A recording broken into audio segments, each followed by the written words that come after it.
दोस्तों एक सवाल है। देखिए, सिटी सिहोरी गुजरात से अनार सिंह सोलंकी साहब ने लिखा है। देखिए भेजा इन्होंने, लिखा बहुत ही ज़बरदस्त सवाल है दोस्तों। और ये सवाल जेन्युइन सवाल है। मैं आपके लिए लेकर आता हूँ आपके सवाल मेरे जवाब। हर सैटरडे को आप लोग सवाल भेजते हैं, मैं संडे को वीडियो बना के जवाब देता हूँ। तो उसी सीरीज में ये भी सवाल है। आप देखिए इन्होंने क्या लिखा है। सर मैं ये पूछना चाहता हूँ कि चार्ट पे पैटर्न जैसे कि W, M, triangle, rounding top, rounding bottom, flag कहाँ पे बनना चाहिए। दूसरा है कि कोई भी पैटर्न में एंट्री कैंडल क्लोजिंग पे लेनी चाहिए या रनिंग कैंडल में लेनी चाहिए। तीसरा है कि डब्ल्यू और एम पैटर्न्स एंट्री और एसएल का टारगेट एक्सप्लेन करिए। देखिए ये कुछ ऐसे सवाल हैं जो कि बहुत ही अच्छे सवाल होते हैं, ठीक है। लेकिन एक्चुअली आपने पैटर्न, यहाँ पे इन्होंने बात किया है पैटर्न। पैटर्न मैं आपको भी समझाऊंगा चार्ट पर ले जाके। आप जरा वीडियो को स्किप करने की आदत से दूर हो जाइए आप सारे लोग।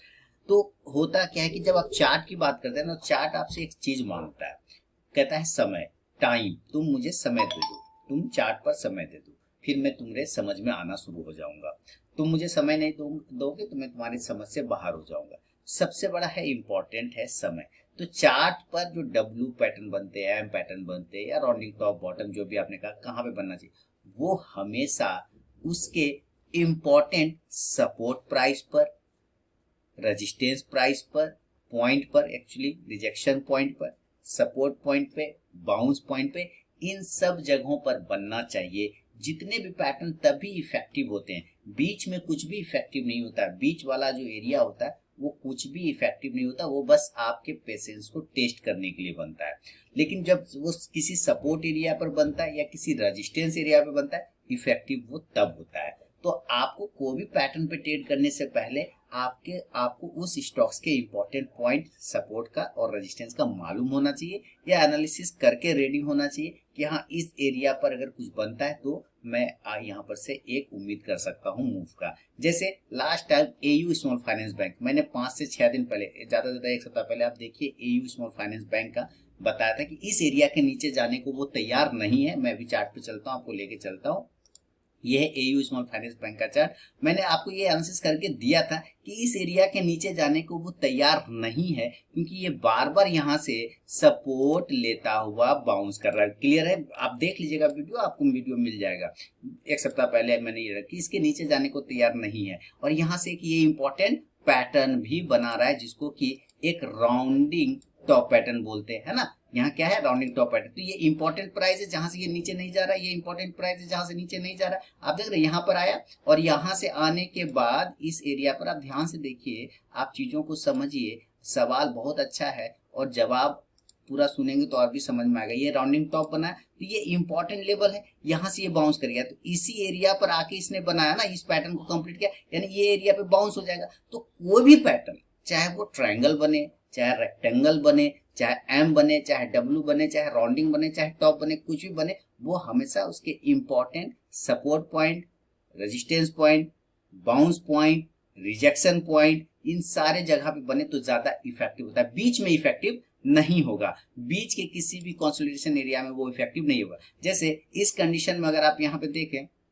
मैं आपको यहाँ पर एक टूल यूज कर लेता हूँ, यहाँ पे दिखे कि आप अगर इस चीज को समझिए कि यहाँ पर ये एरिया से बाउंस कर गया, तो ऐसी थोड़ी बाउंस किया, क्योंकि यहाँ पे पहले भी ये इस एरिया से बाउंस किया ना, इसके आसपास से, तभी तो ये ऐसे ही बाउंस किया। तो इस एरिया पे जब ये आके यहाँ कंप्लीट किया तो ये एक राउंडिंग टॉप बना। तो ये हमें सिग्नल दे रहा है कि या तो हम यहाँ से बाउंस करेंगे, और नहीं अगर यहाँ से बाउंस किए तो ये नीचे गिरेगा यहाँ, तो इस एरिया पे फिर ये सपोर्ट लगा, ये निचला वाला एरिया पे, या तो फिर हम यहाँ से बाउंस करेंगे। तो आप यहाँ पे देखिए पहले वाला ही सपोर्ट से बाउंस कर गया, यानी कि इंपॉर्टेंट। इसी तरह यहाँ पे भी देखिए ये भी सपोर्ट बनाया, यहाँ पे भी था, यहाँ से बाउंस किया, इसी तरह यहाँ पे सपोर्ट था, यहाँ से बाउंस किया। तो यहाँ से देखिए किस तरह से जबरदस्त मूवमेंट बना। इसी सब चीजों को पकड़ के मैंने आपको क्या दिया था, आप लोगों को एयू स्मॉल फाइनेंस बैंक का एनालिसिस करके दिया था। आप जाके देखिए वीडियो, जबरदस्त, दिल खुश हो जाएगा।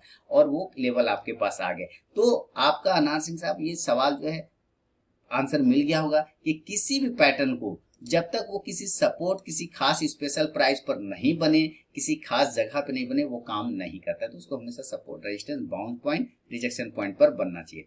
दूसरा सवाल है कि क्या एंट्री रनिंग में ले लेना चाहिए या कैंडल क्लोजिंग पे लेना चाहिए। देखिए ऑलवेज कैंडल को क्लोज होने का वेट करना है, क्योंकि इंडियन मार्केट जो होता है ना वो क्लोजिंग को वेटेज करता है। क्लोजिंग कि आपने कैसा परफॉर्मेंस कल दिन बंद किया, काम किया, तो कहाँ पे जाके आप रुके हैं, वहां पर आप मान लीजिए ऊपर चढ़ गए बहुत, लेकिन एंड ऑफ डे पूरा आके लास्ट में लो में क्लोज किए तो नीचे में आए, तो क्या फायदा। क्लोजिंग रुके कहाँ वो इंपॉर्टेंट। अगर ऊपर में रुके तो यानी वो ताकत दिखाने की कोशिश कर रहा है, या नीचे जा रहा है तो इसका मतलब वो नीचे की तरफ में जाने को तैयार खड़ा है, कहीं ना कहीं वो क्लोजिंग इंपॉर्टेंट करता है। तो जब भी आपकी एंट्री हो या किसी की भी एंट्री हो पैटर्न वाइज, हमेशा क्लोजिंग पे। लेकिन बात है कि आप लोगों के दिमाग में होगा इंट्राडे, कि इंट्राडे में क्या करना है। देखिए इंट्राडे क्या होता है, वो संभावनाओं का काम है। वहां पे संभावना है कि ऊपर जा भी सकता है, नहीं भी जा सकता। तो इंट्राडे में एक रिस्क लेना होता है, एक रिस्क लेना होता है। तो जो रिस्की ट्रेडर होते हैं वो क्या करते हैं कि वो ब्रेक आउट पर या ब्रेक डाउन पर सडनली कुछ क्वांटिटी लेते हैं। जैसे 100 क्वांटिटी लेना है तो वो क्या करेगा, जैसे कि ब्रेकआउट मारा ना, तो वो क्या करेगा, आधी क्वांटिटी ले लेगा, आधी क्वांटिटी। अब मान लीजिए वो नीचे आ गया तो बच गया ना, आधी क्वांटिटी से एंट्री करने से बच गया, मात्र आधी क्वांटिटी का ही उसको लॉस होगा। लेकिन अगर वो पूरी ले लेता है तो पूरी लॉस होगा। लेकिन जो अननोन पर्सन थे, जो नौसिखिया होता है, वो क्या करेगा, अच्छा ब्रेकआउट मारा, पूरा 100 को 100 डाल दो, और फिर वो नीचे आ जाता है। जैसे नीचे आया, अरे यार मैं ब्रेकआउट करके फंसा लिया, हमको बर्बाद कर दिया, हमको, हम जब लेते हैं तब नीचे आता है, कोई देख रहा है क्या, कोई देख रहा होगा लग रहा है हमको लेते हुए, इसलिए वो नीचे आ गया। नहीं, एक्चुअली ना क्या किया आपने कि आप रिस्क को नहीं समझे, रिस्क को नहीं समझे। ये कोई ब्रेकआउट कोई गारंटी नहीं होता है कि वो सस्टेन करेगा। हो सकता है फॉल्स हो नीचे आ जाए, तो पूरी क्वांटिटी कभी नहीं, समझदार लोग कभी पूरी क्वांटिटी नहीं डालता। नीचे आ गया, कट गया तो 50 क्वांटिटी का लॉस लेके बाहर। लेकिन अगर ये दोबारा से घुमा ऊपर तो बाकी क्वांटिटी फिर 50 डाल देता है ऊपर, ठीक है। तब यानी कि क्लोजिंग, और जब वो क्लोज कर जाए, सस्टेन कर जाए, देख रहे हैं यहाँ पे ये नीचे ही नहीं जा रहा है, ये क्या कर रहा है, क्लोज कर रहा है। यहाँ पे क्या कर रहा है, बार बार रुक रहा है, होल्ड कर रहा है, तब जाके एंट्री बनती है और शानदार का रिटर्न मिलता है। तो इस वजह से आपको ये सवाल का जवाब मिल गया होगा कि इंपॉर्टेंट लेवल क्लोजिंग होते हैं, जो क्लोजिंग के बाद ही एंट्री करना चाहिए। दूसरा है कि डब्ल्यू पैटर्न और एम पैटर्न में, तो देखिए W pattern, M pattern, W pattern जो होते हैं इस तरह से बनता है, डब्ल्यू पैटर्न ऐसे, ठीक है, ये बना, यानी कि यहाँ पे एक रेजिस्टेंस पॉइंट होता है और यहाँ पे एक रेजिस्टेंस पॉइंट होता है, और इसको ये ब्रेक करके ऊपर चला गया।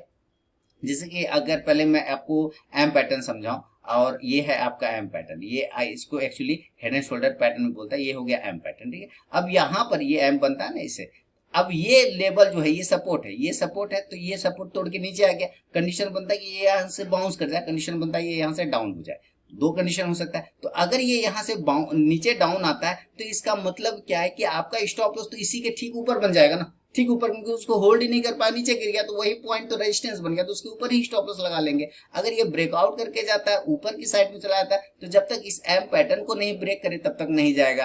तो अगर इसके ऊपर ये चला जाता है तो इसका मतलब ये एक स्विंग लो बन जाता है यहाँ पर, तो ये स्विंग लो फिर हमारा स्टॉप लॉस बन जाता है। तो इस तरह से आप पैटर्न को समझिएंगे तो आपको पैटर्न आराम, बहुत आसान, पैटर्न समझना आसान है। बस पैटर्न एक ही चीज आपसे मांगता है, आप लोगों से, कि हमें तुम समय दो, मैं तुम्हें समझ दूंगा, मुझे तुम समय दो, मैं तुम्हें समझ दूंगा। अगर आप उसको समय नहीं देंगे तो वो आपको समझ भी नहीं देगा।